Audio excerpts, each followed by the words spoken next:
Muy bien, entonces vamos a presentar a la doctora profesora Marta Muñoz de Morales Romero, quien es profesora de Derecho Penal en la Universidad Castilla-La Mancha, España, doctora en Derecho por la Universidad Castilla-La Mancha, España, posee un magíster en Derecho Europeo por la Universidad Castilla-La Mancha y es abogada por la misma universidad. La doctora ha escrito diversos libros y artículos. Entre sus libros tenemos El Derecho Penal Europeo, y entre sus artículos tenemos algunas soluciones para superar los obstáculos que impone el principio de legalidad penal. En esta oportunidad, la doctora Marta Muñoz nos va a exponer un tema referido al compliance y derechos humanos. Doctora Marta Muñoz, le brindamos un cordial saludo por parte del Centro Justicia Globalizada. Sin más que mencionar, puede iniciar usted con su exposición. Me gustaría compartir un PowerPoint, ¿es posible? Claro, sí. Vale.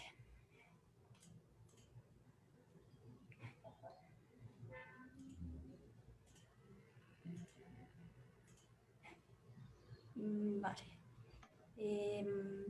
Es que yo no me veo.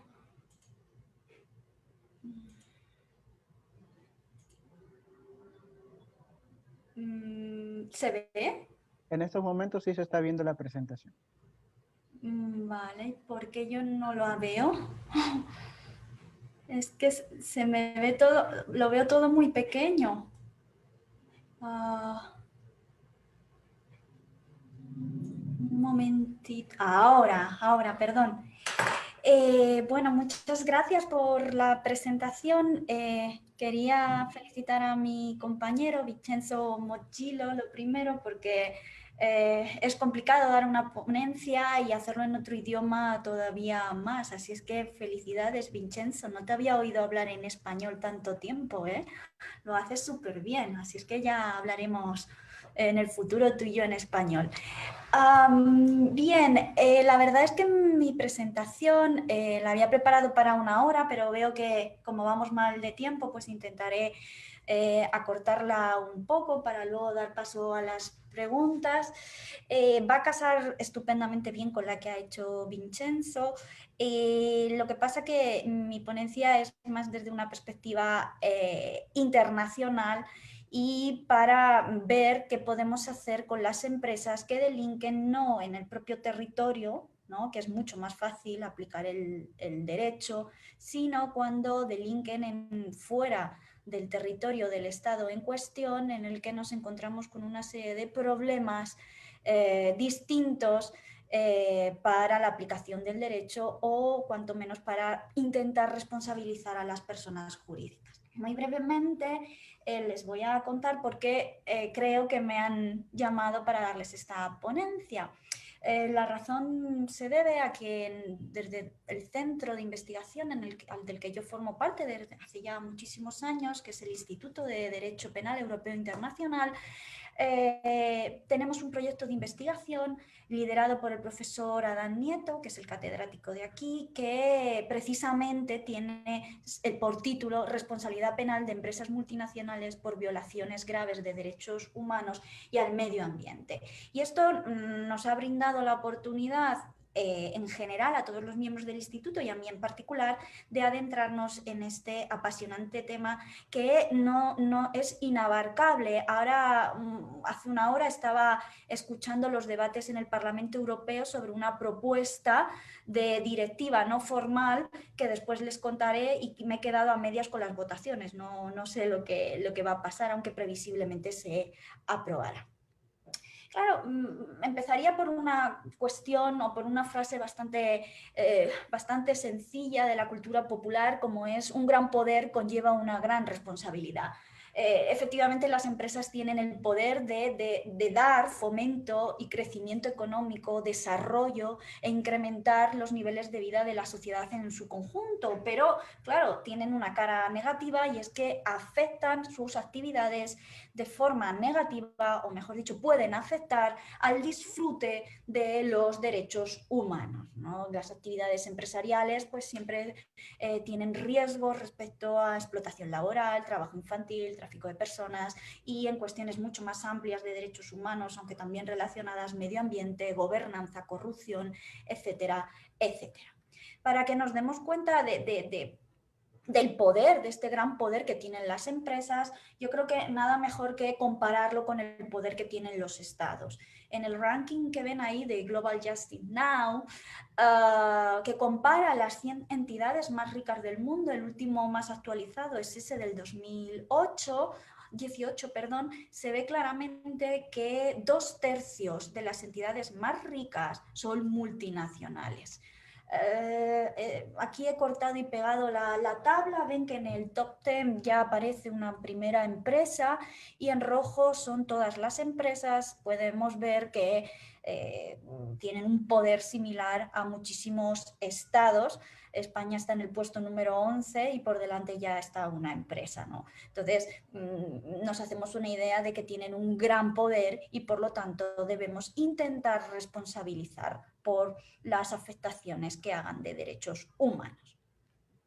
Si prestamos atención al modus operandi o las formas que tienen las empresas de afectar a los derechos humanos, probablemente les venga a la cabeza cometer el delito directamente, ¿no?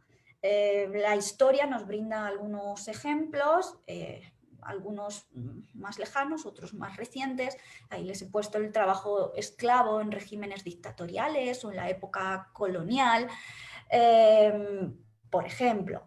Sin embargo, no es precisamente lo normal, es decir, la empresa no va a cometer directamente el delito, sino que va a participar en la comisión del delito sin adentrarnos ahora en disquisiciones técnicas penales de diferenciar entre autoría y participación. Lo vamos a dejar al margen, no nos hace falta para este discurso ahora mismo. La cuestión es que normalmente la empresa se ve involucrada en afectación grave de derechos humanos porque suministra bienes o servicios que favorecen la comisión por otros del delito. Igual tenemos ejemplos históricos, por ejemplo, la participación de las empresas en el holocausto judío. De Hess vendió el gas Zyklon con el que se producía el holocausto de los judíos, o venta de productos al gobierno de la apartheid y gobiernos militares que se utilizan para la perpetración de violaciones sistemáticas de derechos humanos. Pero también tenemos ejemplos mucho más contemporáneos y más modernos, ¿no?, de violaciones. Por ejemplo, en cuanto a la libertad de expresión, hay programas informáticos que se suministran por determinadas empresas y que son utilizados en algunos países para actuar de filtro e impedir a los usuarios acceder a determinados contenidos, ¿no? De hecho, ya se han planteado casos de esta naturaleza. O ejemplos miles podríamos poner. IBM suministró las fichas que permitían la identificación de los judíos durante el Holocausto, facilitar nombres y lugares de residencias de trabajadores y sindicalistas contrarios a las dictaduras, el traslado por parte de Volkswagen de trabajadores a autoridades durante la dictadura brasileña. Como ven, estos son ejemplos en los que estamos en países que están en zona de conflicto, ¿no? Aquí también vamos a tener que prestar determinada atención y ser un poquito más rigurosos cuando hablemos del compliance, como a continuación les explicaré. Luego tenemos otro tipo de comportamientos también de facilitación o de coadyuvar a la comisión del delito, como es la financiación de los crímenes internacionales y, de nuevo, allí donde existen regímenes dictatoriales, la concesión de créditos, ¿no?, por parte de bancos, la financiación de los grupos paramilitares, adquisición de bienes de guerra, por ejemplo, de los diamantes de sangre, etc. Luego tenemos otros comportamientos mucho más sutiles en cuanto a la violación de derechos humanos, en el sentido de que son hechos delictivos que aparentemente no tienen nada que ver con la violación de derechos humanos, pero que en determinados contextos sí que van a tener esa influencia en los derechos humanos. Les pongo ahí dos ejemplos clave. Uno es los casos de publicidad engañosa con la leche infantil. Aquellas personas que hayan sido madres lo tendrán en mente, pero bueno, pues lo normal o lo recomendable es dar al bebé leche materna durante al menos los 6 primeros meses de vida, y en determinados países en vías de desarrollo las empresas suelen sobornar a muchos médicos para que recomienden la leche artificial. Eso por un lado. Por otro lado, se dan casos de publicidad engañosa también con la leche materna, con la leche artificial, indicando que es cuanto menos equiparable a la leche materna. Pues bien, esto puede plantear un problema de derechos humanos porque evidentemente se producen muchas muertes en el caso de niños que no se amamantan con leche materna. Hay estudios que así lo verifican. Respecto a la manipulación de los índices bursátiles de materias primas, también es un comportamiento en teoría ajeno a los derechos humanos. Estamos hablando de delitos de manipulación del mercado o de abuso de mercado, como sería el uso de información privilegiada y también la manipulación de los precios, que es este caso concreto. Claro, si tenemos en cuenta que la mayor parte de las semillas proceden de una única empresa y el precio de esas semillas de esa empresa o grupo de empresas que cotizan en bolsa se manipula de tal forma que sube exorbitadamente, hundimos la economía agrícola de muchos países, y eso es un problema igualmente de derechos humanos. También vamos a tener de forma muy común en la práctica lo que se denominan impactos en derechos humanos a través de una actividad legal. La empresa, en principio, realiza una actividad legal, al menos en el estado en el que está desarrollando su actividad empresarial. Supuesto protípico es siempre el medio ambiente, cumple con las disposiciones medioambientales de ese estado, pero realmente si realizara ese comportamiento en el estado de origen, normalmente un país desarrollado, su actividad sería delictiva o cuanto menos ilícita. También, aunque de una forma más sutil, están los contratos con agricultores de grandes cadenas de supermercados. Se ha visto también cómo muchas veces las grandes distribuidoras queman a los proveedores de tal forma que les suministren los productos en unos plazos muy cortos, que a veces les modifican las condiciones contractuales de tal forma que los proveedores no tienen más remedio que a veces obligar a sus trabajadores a tener jornadas larguísimas, es decir, a explotarlos laboralmente. Es decir, son comportamientos, de nuevo, un poco ajenos, que están en la óptica del mercado, ajenos a los derechos humanos, pero que pueden tener un impacto en los mismos. Y luego están casos de beneficiarse de violaciones de derechos humanos cometidos por otros, que está relacionada con el ejemplo que acabo de decir. Normalmente es casos de trabajo infantil utilizado por proveedores. De un tiempo a esta parte suelen salir escándalos en los que grandes multinacionales, por ejemplo Zara, el grupo Inditex, se ve involucrada en talleres clandestinos en los que la gente trabaja a destajo, por ejemplo, o cuando se recepciona por un banco la fortuna de un dictador, pues también puede tener un impacto grande en los derechos humanos. Repito que el comportamiento que normalmente más se da en la práctica son los grandes escándalos medioambientales.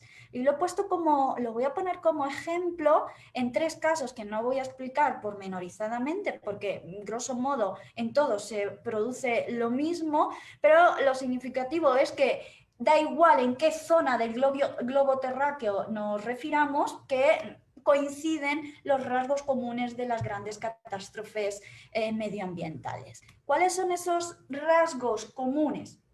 Normalmente tenemos un comportamiento que es ilegal en el estado de origen, ¿no? Pues, deshacerse de residuos de una forma ilícita. Eso es ilegal en los países, en Europa, en Estados Unidos, y se utiliza una empresa procedente de otra zona, por ejemplo de África, de Asia, en la que se deshace de esos residuos de forma ilegal, aunque legal en el país donde tiene lugar el desecho, de tal forma que al final se produce una gran catástrofe medioambiental. O la emisión de gases contaminantes por las fábricas en el estado donde se ubica.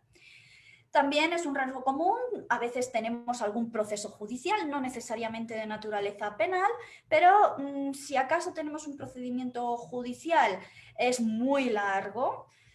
Se suele llegar antes a un acuerdo de cantidad simbólica o irrisoria con las víctimas individualmente consideradas, que eso siempre las debilita mucho, que cuando se consigue un mega acuerdo para ellas,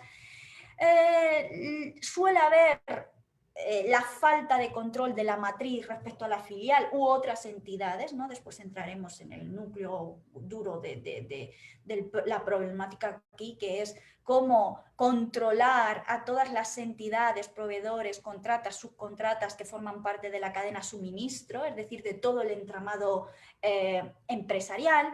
Y también es un riesgo común que a veces vamos a tener sentencias, pero es muy difícil ejecutarlas porque normalmente donde está el dinero es en el estado de origen, es decir, en el estado donde no se ha cometido la violación, con lo cual necesitamos un procedimiento de sequatur y no es fácil siempre, no siempre es fácil conseguir que ese procedimiento de sequatur, de reconocimiento de sentencia judicial extranjera, consigamos reconocerlo, con lo cual es bastante complicado. Dicho de otra forma, que la vía nacional para responsabilizar a las personas, a las multinacionales por las violaciones graves que tienen lugar en otros territorios va a ser bastante compleja. Primero porque a nivel internacional no tenemos ninguna jurisdicción ni de naturaleza penal ni de naturaleza civil para perseguir a las empresas multinacionales por violaciones graves de derechos humanos. La Corte Penal Internacional no tiene competencia dentro de su ámbito subjetivo para perseguir a las personas jurídicas. Es verdad que en el momento de su negociación se estuvo encima de la mesa el tema, pero se rechazó por motivos varios que no voy a entrar ahora en consideración. Y lo cierto es que hemos heredado lo que se denomina la doctrina Nuremberg, es decir, societas delinquere non potest, que por cierto es algo que ha estado muy de moda en nuestros ordenamientos hasta hace relativamente bien poco, ¿no? La responsabilidad penal de las personas jurídicas en España es del 2010 y en países latinoamericanos es también relativamente reciente. Con lo cual vemos que esto que estudiábamos cuando estábamos en clase de Derecho Romano del societas delinquere non potest, pues es todavía un principio que tiene todo su rigor, al menos en la jurisdicción internacional. A nivel nacional tampoco es muy fructífera la situación por los problemas que antes les he indicado, pero también porque si trasladamos la jurisdicción al lugar o al estado en el que se produce la violación, nos vamos a encontrar con determinados problemas, porque el marco jurídico no es sólido, tenemos problemas de corrupción, porque las normas respetuosas de derechos fundamentales son también más débiles, prima el corto plazo, atraer a la inversión extranjera, con lo cual son normas más blandas, y tenemos los problemas del reconocimiento de sentencia de los que he hablado antes. Si trasladamos la jurisdicción o suponiendo que pudiéramos justificar jurisdicción en el estado de origen, es decir, allí donde la empresa tiene su matriz o suele tener su sede social, tenemos ya problemas de índole dogmático, los problemas de imputación, porque claro, reconocemos la responsabilidad penal de la persona jurídica, pero estamos hablando de grupos, cada empresa dentro del grupo tiene una personalidad jurídica. Ahí ya tenemos problemas de imputación objetiva, también problemas de imputación subjetiva. Sabía la empresa matriz que se estaban cometiendo los ilícitos por parte de la filial, no ya menos cuando estamos hablando de otras entidades que forman parte de la cadena de suministro. En fin, cuanto más alejado esté el eslabón en la cadena de suministro, más difícil va a ser justificarlo. Y luego también porque, no nos engañemos, si tenemos en los países de origen, en los estados de origen, normas que responsabilicen a las empresas por delitos cometidos en el extranjero, les estamos creando una desventaja competitiva. Es decir, ningún estado quiere que sus empresas se vean perjudicadas respecto a las de sus países o competidores directos. Con lo cual necesitamos una regulación conjunta, no ya digo a nivel internacional, pero al menos a nivel supranacional. Es lo que se está planteando ahora mismo en el seno de la Unión Europea, que al menos todos los Estados miembros se obliguen a tener normas de diligencia debida, después me adentraré en este concepto, para responsabilizar a las empresas, porque si no, ningún Estado de forma unitaria va a querer hacerlo de una forma tajante. Y luego ya tenemos problemas procesales, los problemas de jurisdicción, hay que justificar la extraterritorialidad, aunque bueno, se puede avanzar con conceptos un poco lapsos de adjudicación de competencias jurisdiccionales. Y luego, bueno, no nos engañemos, es que si llevamos a cabo el procedimiento en el estado de origen, pues todas las víctimas van a estar en el estado de acogida, va a haber que recurrir a la cooperación judicial con el estado de acogida. Los cauces de la cooperación judicial pues no siempre funcionan todo lo bien que nos gustaría, intervienen autoridades políticas o gubernativas, con lo cual también ahí priman principios de soberanía, etc, etc. No siempre vamos a conseguir un acuerdo fructífero. Pero al menos la vía que tenemos que explorar, y así al menos lo entiende la doctrina y los organismos internacionales, debe ser la de los deberes de diligencia debida, o la idea del control efectivo de la matriz respecto a sus filiales, y también sobre todo el entramado empresarial, todas las empresas que intervienen en la cadena de suministro o cadena de valor. ¿De dónde viene esta idea de la diligencia debida? Pues de nuevo, si uno vuelve a sus apuntes de derecho romano, al menos eso es lo que a mí automáticamente tuve una reminiscencia a mis apuntes de derecho romano, ve que esto de la diligencia debida al final tiene que ver con un deber de cuidado, ¿no? Que ya lo decía Ulpiano y que nació en el derecho contractual, de las obligaciones contractuales, el deber o la obligación de no dañar a los demás, ¿no? Es un poco esta misma idea, solo que muy actualizada.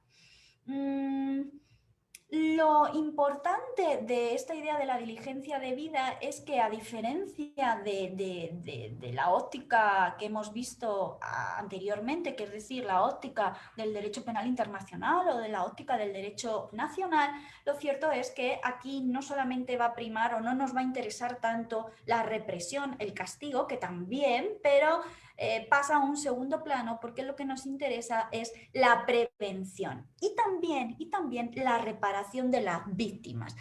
Y nos va a dar igual, entre comillas, si esa reparación a las víctimas se consiguen por procedimientos judiciales institucionalizados por el Estado, o bien si se produce al margen de esos procedimientos extrajudiciales, y es la propia empresa la que tiene sus propios canales y cauces para garantizar una reparación digna a las víctimas que han visto cómo sus derechos humanos han sido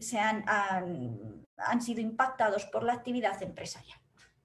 Luego, aquí no solamente tenemos obligaciones negativas, que son obligaciones de tutela negativa, que son clásicas en los estados, pero también en las empresas y en cualquier ciudadano. Es decir, la abstención de la empresa, del Estado y de los ciudadanos en general de violar derechos humanos. Pero no nos interesan solo las obligaciones negativas, como he dicho antes, sino también obligaciones de carácter positivo. ¿Qué significa esto? Que nos vamos a centrar en el carácter ex ante a la comisión del comportamiento ilícito, porque lo que queremos es evitar que se produzca ese comportamiento ilícito. Y si no ha sido posible evitar la comisión de ese comportamiento ilícito, o dicho de otra forma, no ha sido posible el impacto adverso en los derechos humanos de terceros, entonces vamos a buscar vías de resarcimiento o reparación de las víctimas. Luego, de nuevo, repito e insisto,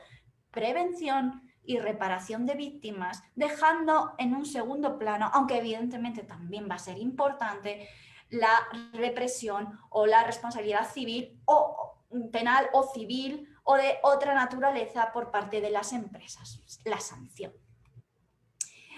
¿Y de dónde viene todo esto? Bueno, se empezó a gestar en el derecho internacional de los derechos humanos, en las organizaciones internacionales, muy particularmente Naciones Unidas, que desde los finales de los años 70, 80 lleva trabajando en la materia, aunque con un éxito relativo. La verdad es que hasta el 2011 no hemos asistido a una proliferación de normas o propuestas legislativas o documentos programáticos, etcétera, de diligencia debida en materia, o compliance si quieren, en materia de derechos humanos. Y eso tuvo lugar en el 2011 con la adopción de los denominados principios rectores de Naciones Unidas sobre empresas y derechos humanos. Quédense con esa fecha, 2011, porque es lo que marca el antes y el después en esta materia tan amplia y tan apasionante. ¿Por qué es tan importante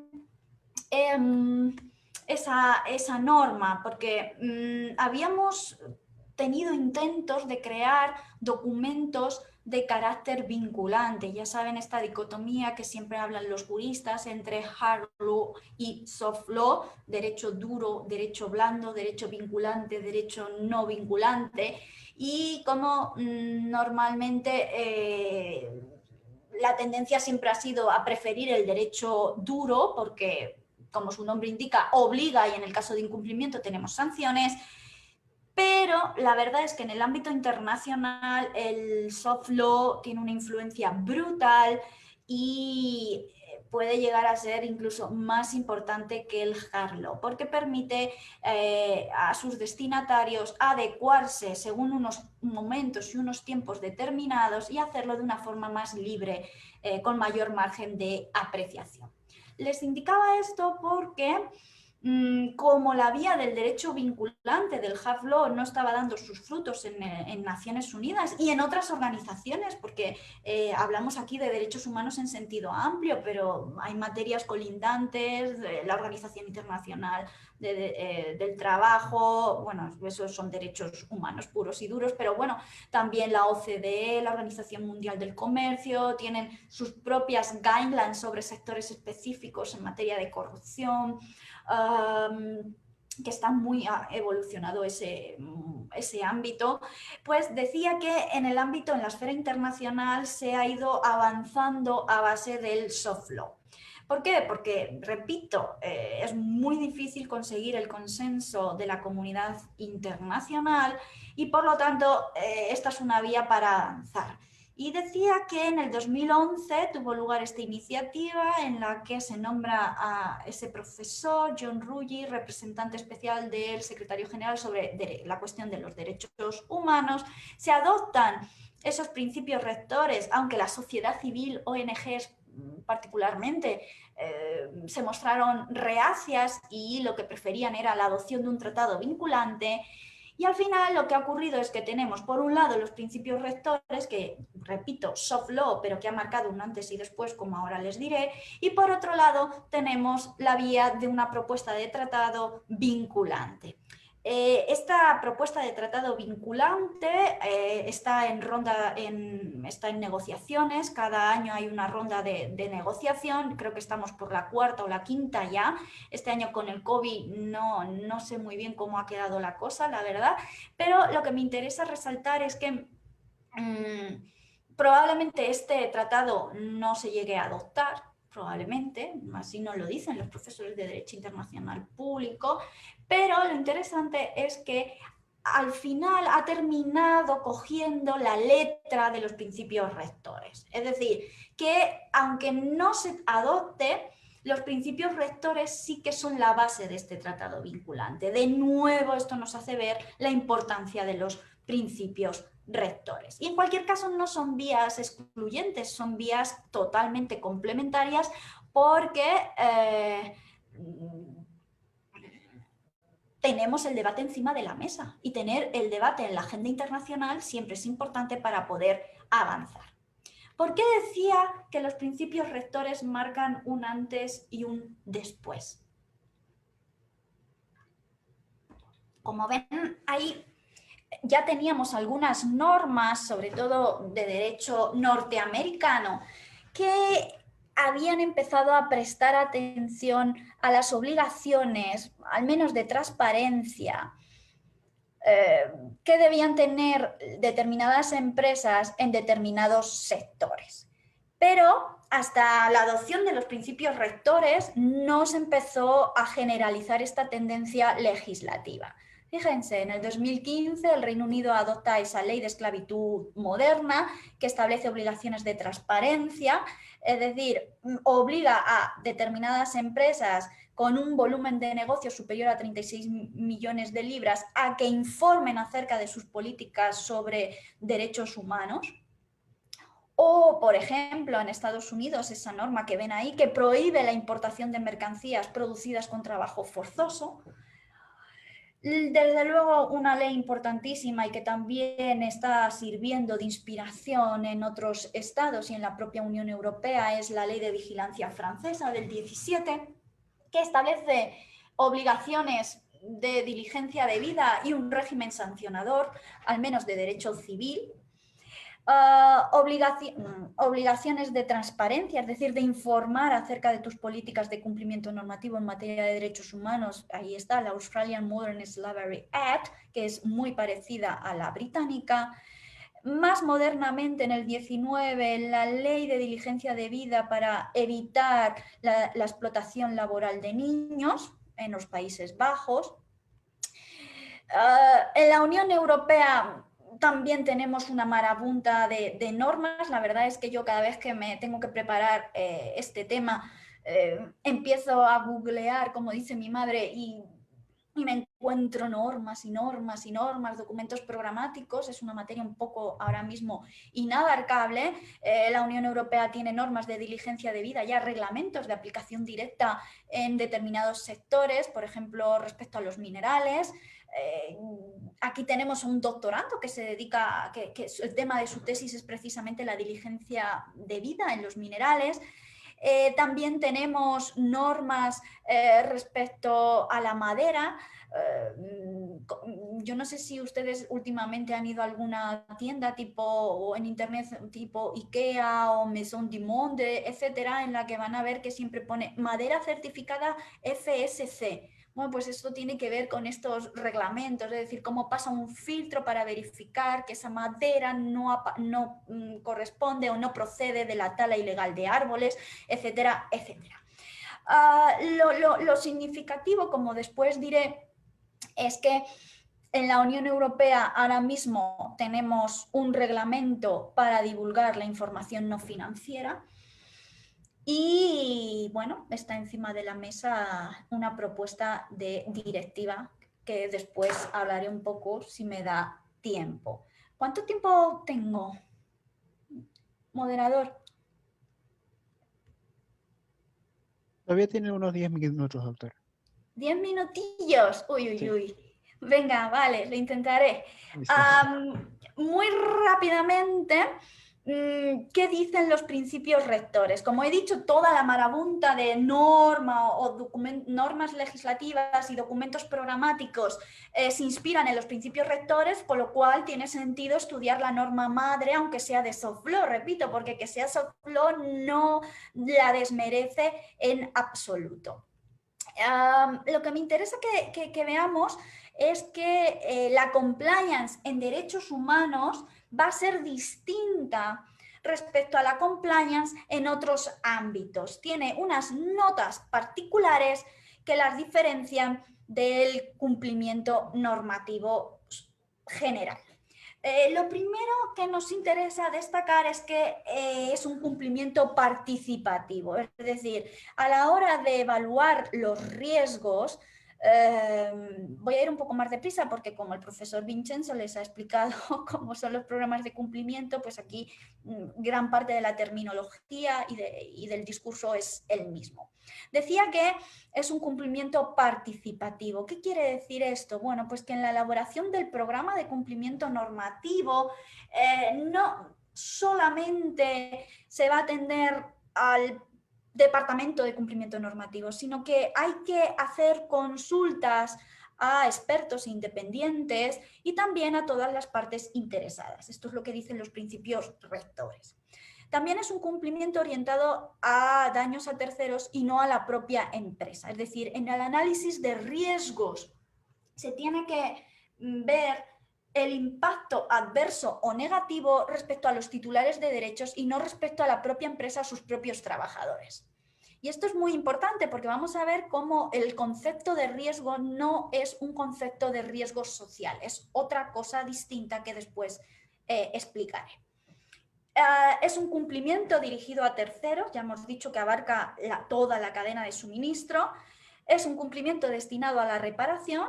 Recuerden, es importantísimo crear cauces que permitan o habiliten la indemnización a las víctimas, y es un cumplimiento transparente, es decir, se centraliza mucho en que la empresa cuente a la sociedad en su conjunto, en general, cómo está haciendo las cosas en materia de derechos humanos. ¿Qué dicen los principios rectores? Resumiendo muchísimo. Grosso modo viene a decir lo siguiente. Mire, señora empresa, usted me tiene que identificar y evaluar los impactos negativos. Ahora diré qué se entiende por impacto negativo. Una vez que ha verificado esos riesgos, adopte las medidas pertinentes para evitar que se materialicen esos riesgos o, cuanto menos, para que si se materialicen esos daños sean menores. No solamente eso, sino que supervise continuamente su programa en materia de derechos humanos. Y, por último, dígame cómo está haciendo las cosas respecto a sus políticas en materia de derechos humanos. Lo que me interesa es que vean que se entiende por riesgo o impacto negativo en los derechos de los titulares. Vamos a poner un par de ejemplos y creo que se ve así bastante bien. La empresa X quiere establecer una filial en el país Y cuyas leyes no reconocen el derecho de asociación, el derecho laboral.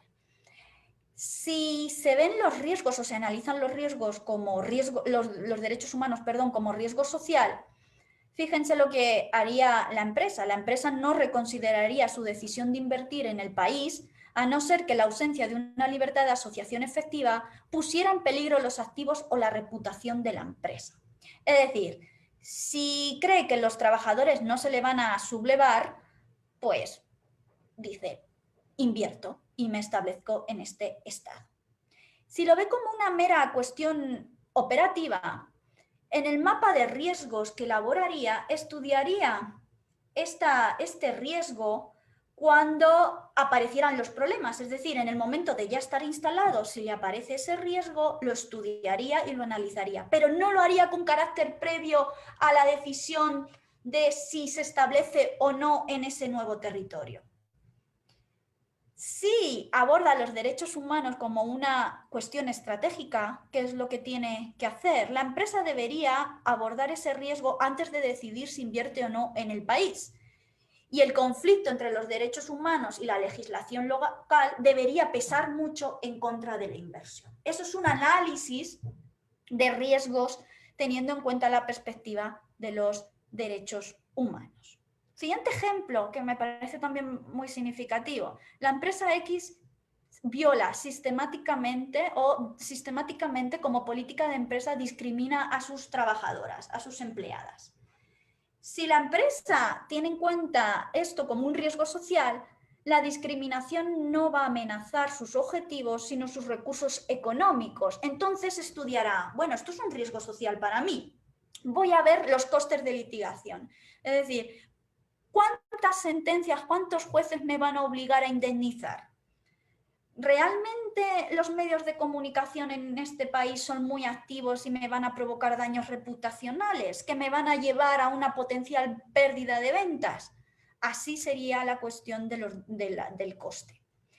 Sin embargo, cuando hablamos de tener en cuenta los riesgos para los derechos humanos, no estamos hablando de riesgos sociales, ¿de acuerdo?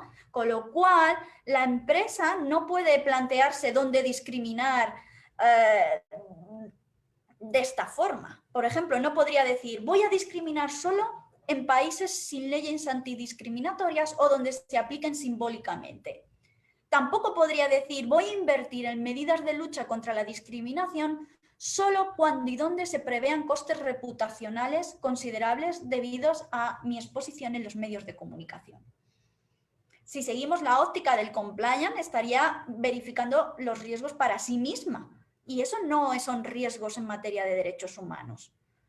De esta forma, con esas medidas, se estaría reduciendo el riesgo social de la empresa, pero no el riesgo para los titulares de derechos. Y esto es muy importante porque implica un cambio de mentalidad en toda la óptica de la compliance. Es decir, no vale hacer un análisis de coste-beneficio, tampoco en términos económicos, porque si no, la cuestión de los derechos humanos normalmente siempre caería en picado y favorecería la no adopción de medidas o dejar las cosas como están. Querría terminar de nuevo con esta idea de que del soft law, es decir, de los principios rectores, hemos pasado a una cantidad de hard law, es decir, de normas vinculantes a lo largo y ancho de la Unión Europea. La mayoría de la Unión Europea y del mundo, ¿vale? La cuestión es que estas normas, la mayoría, tienen obligaciones de transparencia, es decir, el cuarto pilar de los principios rectores, que es, oiga, cuénteme usted cómo hace las cosas en materia de derechos humanos. No todas establecen medidas o regímenes sancionadores, y mucho menos de carácter penal. Quiero terminar con la propuesta de directiva del Parlamento Europeo. Dirán, bueno, qué visión tan eurocentrista. He de disculparme porque la verdad lo es, pero lo cierto y verdadero es que si la Unión Europea consigue llevar a cabo esta propuesta y que se adopten estos términos, porque luego en los procesos de negociación cambian muchas cosas, si consigue que esta propuesta, repito, se adopten estos términos, habrá tomado la delantera en el liderazgo, porque si se acuerdan, hemos dicho que estaban los principios rectores como norma de soft law, después estaba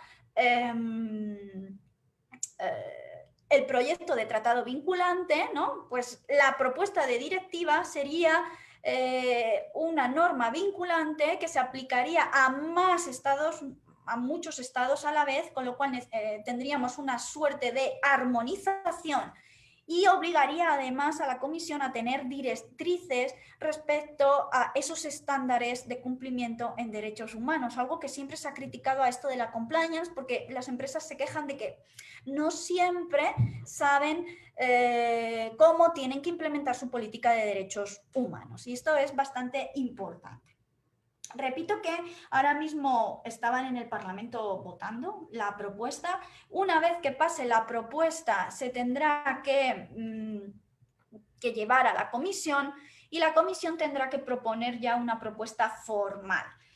y a partir de ese momento pues entramos en toda la maquinaria burocrática de Bruselas, los Estados miembros tendrán que transponer la directiva porque no es una norma de aplicación directa, sino que necesitamos que cada Estado miembro la transponga. Una vez que la transponga habrá que hacer análisis de impacto y ver si lo han transpuesto bien, si no. Es decir, el camino todavía es muy largo, pero desde luego la compliance en materia de derechos humanos está aquí y ha venido para quedarse.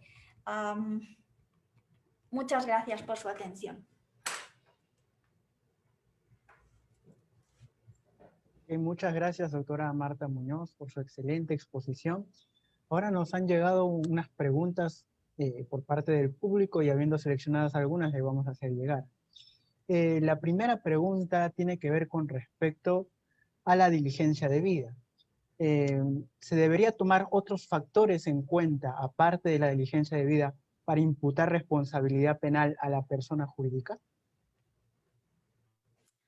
Bueno, a ver,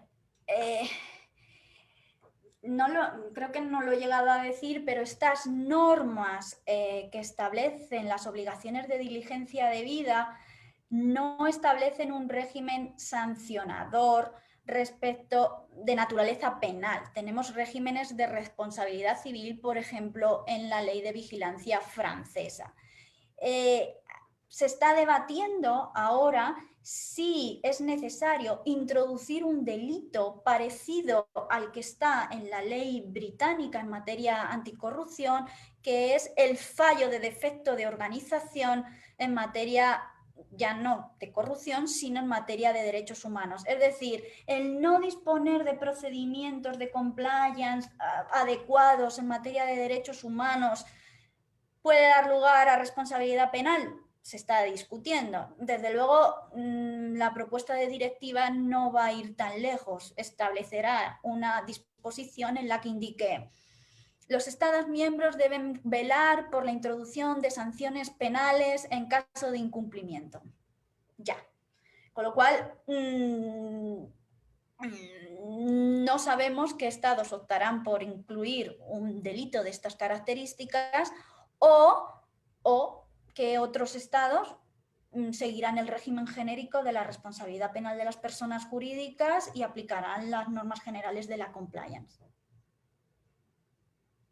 Ok, la segunda pregunta tenemos que el oficial de cumplimiento debe acudir, por ejemplo, a las autoridades como la policía, la fiscalía, con tal de denunciar un delito de empresa, si es que, por ejemplo, la administración de aquella empresa hace caso omiso a su reporte.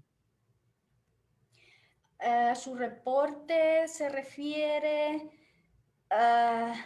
a la obligación de publicar la política sobre derechos humanos, o se refiere al hecho de que el oficial de cumplimiento normativo informe al Consejo de Administración que se está cometiendo determinada irregularidad? Se refiere, creo, a la denuncia para la información del cometimiento de las irregularidades. Bueno, aquí siguen las pautas generales de la compliance y dependerá de cada país. No he dicho que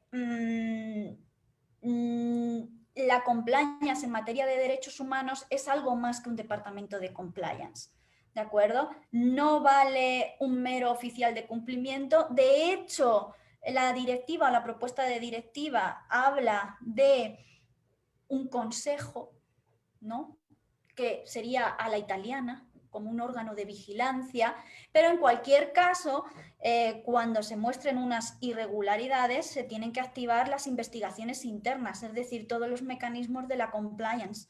Investigación interna por parte de la empresa, y si no lo hace, pues eso podrá tenerse en cuenta a la hora de determinar si la persona jurídica incurrió o no en responsabilidad penal, y veremos si se puede exonerar o cuanto menos aminorar su responsabilidad penal. Otra pregunta, como tercera pregunta, tenemos: ¿qué factores debe tomar en cuenta la persona jurídica para no sobrepasar el riesgo permitido en cuanto a violación de derechos humanos? Buena pregunta.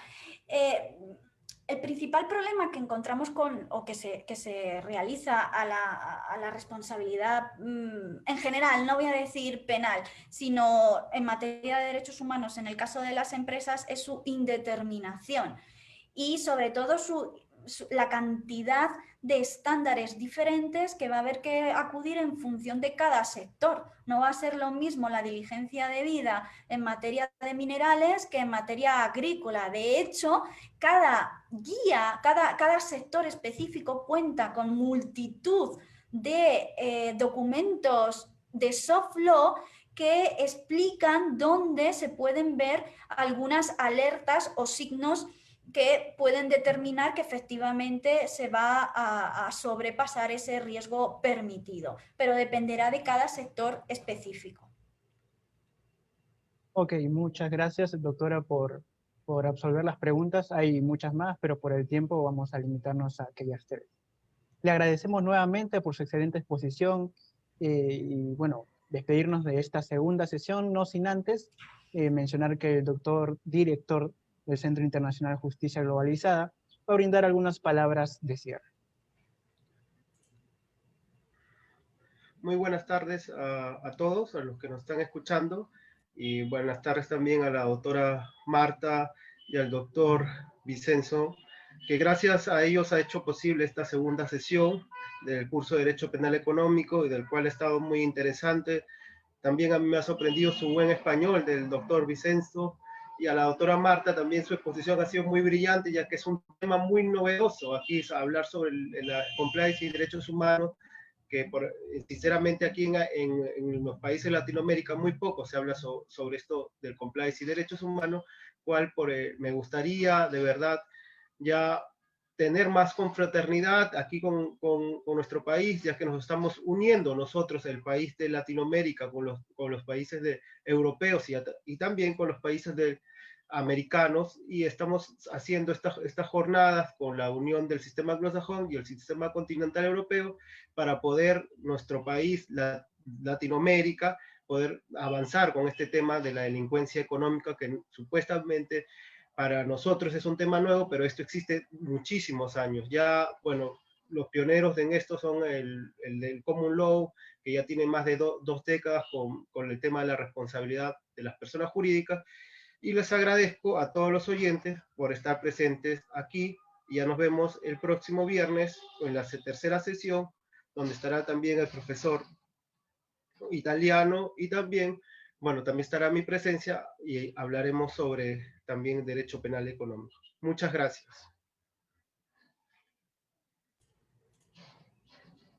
Adiós.